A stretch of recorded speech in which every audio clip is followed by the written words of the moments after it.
Você sabia que entre o Antigo e o Novo Testamento teve um período de silêncio de Deus de quase 400 anos? Se você é como eu, deve ter a maior curiosidade de saber o que aconteceu nesse período, não é mesmo? Vamos pesquisar? Bem, esse vídeo eu já postei em 2022, mas estou reeditando para você que ainda não viu. O tempo entre a última parte do Antigo Testamento, época de Neemias, quando o livro de Malaquias foi escrito, e o nascimento de Cristo, é conhecido como período intertestamentário, ou interbíblico, ou entre os testamentos. Esse período entre os dois testamentos também é chamado por muitos como os anos de silêncio, porque não houve nenhuma palavra profética de Deus para o povo de Israel durante esse período. A atmosfera política, religiosa e social da Palestina mudou significativamente durante esse período, sendo que muito do que aconteceu foi predito pelo profeta Daniel. Veja os capítulos 2, 7, 8 e 11 e compare com os eventos históricos. Embora todo esse período tenha sido marcado por turbulências e conflitos, muito material literário foi produzido pelos judeus durante todos esses anos, desde textos históricos até obras apocalípticas. Certamente, as três principais obras desse período foram a Septuaginta, os Apócrifos e os manuscritos do Mar Morto. A Septuaginta é a versão grega do Antigo Testamento. Ela possui esse nome porque, segundo as tradições judaicas, 72 estudiosos, num prazo de 72 dias, teriam se reunido na ilha de Faros, próximo à cidade de Alexandria, para traduzir o Antigo Testamento para o grego.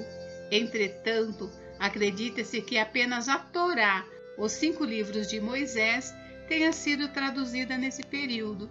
Já os demais livros do Antigo Testamento, juntamente com alguns outros livros não canônicos, foram incluídos na Septuaginta em algum momento antes do início da era cristã.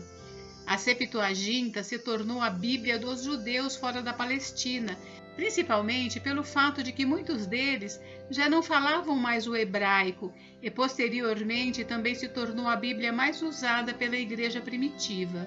Embora a Septuaginta tenha sido produzida por volta de 250 a.C., pode-se dizer que as ações de Alexandre o Grande entre 333 e 323 a.C., quando incentivou os judeus a se mudarem para Alexandria, dando-lhes até mesmo alguns privilégios comuns aos cidadãos gregos, prepararam o caminho para que esse projeto fosse realizado.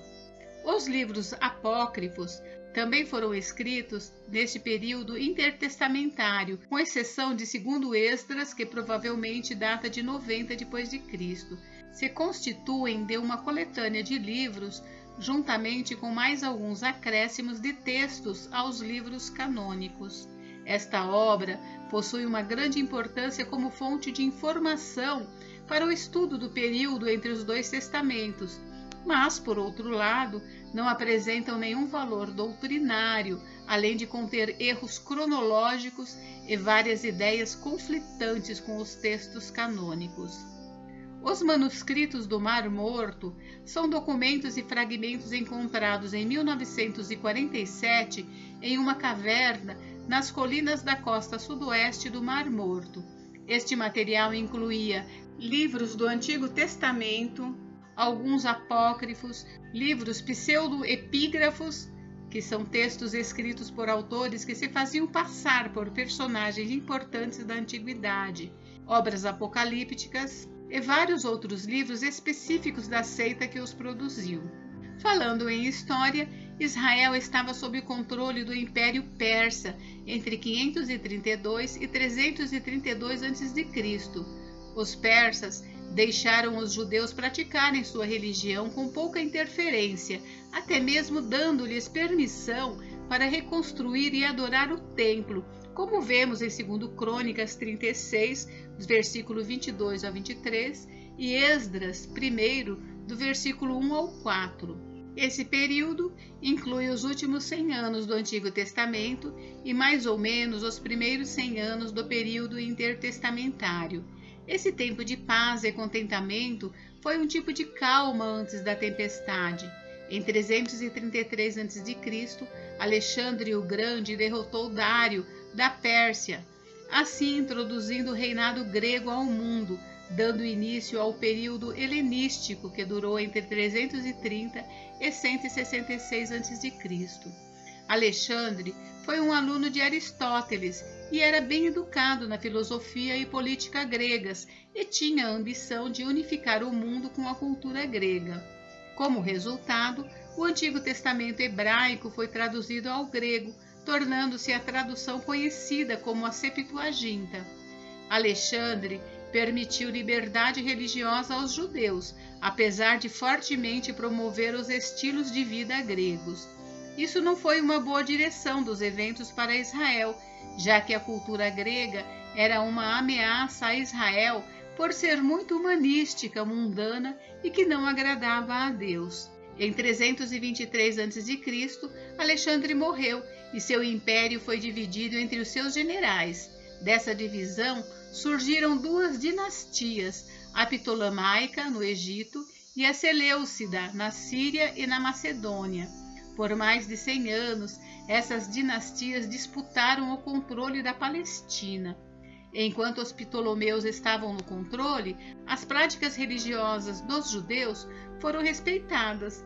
Porém, em 198 a.C., os Seleucidas assumiram o poder, o que posteriormente resultou num período dramático e heróico da história judaica. Os primeiros anos foram tranquilos, mas em 175 a.C., quando Antíoco Epifânio subiu ao poder, as coisas ficaram muito complicadas. Antíoco Epifânio tentou impor um tipo de helenização radical, cometendo grandes atrocidades com o objetivo de acabar de vez com a religião judaica.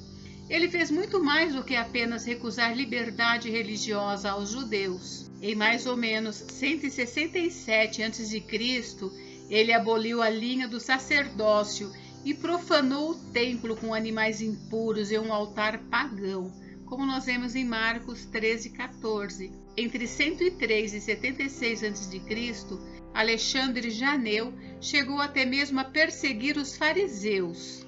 Eventualmente, a resistência judaica a Antíoco restaurou os sacerdotes e resgatou o templo. O período que seguiu, no entanto, foi de guerra e violência.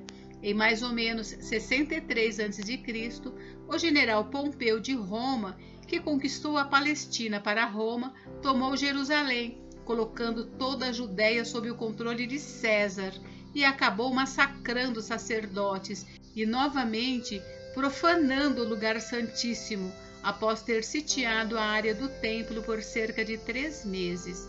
Isso, eventualmente, fez com que o imperador romano fizesse de Herodes o rei da Judéia. As culturas romana, grega e hebraica agora estavam misturadas na Judéia, com todas as 3 línguas faladas comumente. Bem, nesse período entre o Antigo e o Novo Testamento, as grandes mudanças que ocorreram resultaram na sociedade judaica descrita nos tempos de Jesus. Durante este momento histórico, pode-se dizer que o mundo descrito no Novo Testamento estava em formação. Um dos movimentos mais significativos do período interbíblico foi a diáspora, ou dispersão. Embora tenha começado no exílio, foi no período interbíblico que a diáspora realmente ganhou força, espalhando todo o povo judeu até mesmo para as terras mais longínquas. Esse período também foi marcado pelo surgimento de grupos políticos e religiosos que foram muito atuantes no primeiro século. Entre esses grupos destacam-se os saduceus, os essênios e os fariseus. Também foi no período interbíblico que o conceito de sinagoga se solidificou ainda mais. Durante o período do exílio na Babilônia, o povo de Israel não tinha mais acesso ao templo, além de ser confrontado por práticas religiosas pagãs que ameaçavam a continuação da religião judaica. Diante dessa realidade, os judeus se concentraram em preservar o que possuíam, no caso a Torá e a convicção de que eram um povo de Deus. Essa forma de culto era fundamentada no estudo da Torá, na piedade pessoal e na oração, como forma de substituir os sacrifícios que não podiam mais ser oferecidos. Logo, o judaísmo podia ser praticado em qualquer lugar onde fosse possível levar a Torá. Esse conceito foi preservado após o exílio e a reunião em sinagogas, que eram os locais onde as pessoas se reuniam para cultuar a Deus, tornou-se bastante popular. E aí, os 400 anos de silêncio foram quebrados pela história mais maravilhosa jamais contada, o Evangelho de Jesus Cristo. O Novo Testamento conta a história de como a esperança surgiu, não só para os judeus, mas para o mundo inteiro. Este foi um breve resumo. Na descrição do vídeo você pode ver a cronologia do período interbíblico.